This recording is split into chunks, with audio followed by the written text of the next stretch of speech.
So this is Steve, and I'm here with Charles Eberhard, who is running on the Democratic ticket for mayor of Fort Wayne. Charles, we appreciate your time tonight. Thank you. Sure. Why don't you tell us a little bit about your background? Well, I'm 69 years old. I've lived in Fort Wayne for 47 years. I'm a 1960 graduate from Huntertown High School. I have served 3 years in the United States Army Security Agency. I'm a two-time union president of Local 237 Sheet Metal Workers, and I have served on 3 negotiating committees, negotiating contracts with the union and company. And this is my 3rd time for mayor and the 7th time I've run for elected office. And I'm not running on Who's Your Values this time. I repeat, I am not running on Who's Your Values. I cannot afford a mistress. But what I am running on is jobs. Jobs, jobs, jobs.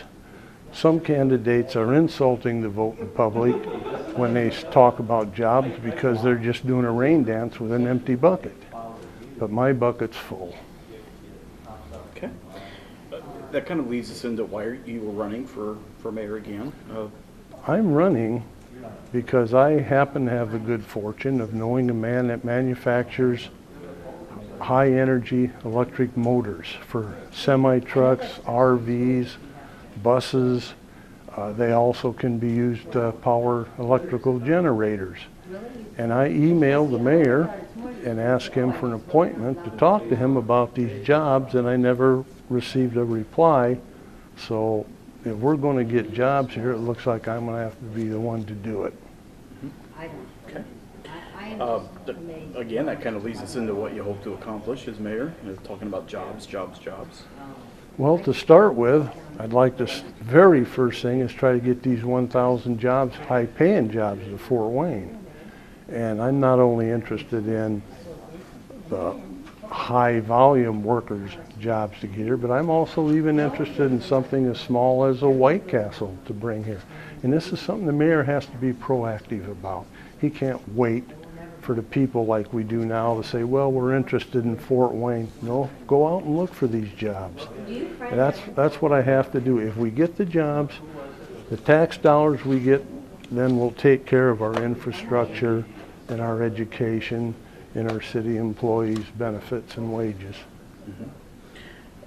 Let's set the jobs issue aside for a moment, and are there other issues that you think are facing our city that also need to be addressed? The sewer system is real bad. The last time I ran for mayor, it was supposed to cost $50 million to repair the sewer system, which is now mandated by the federal government.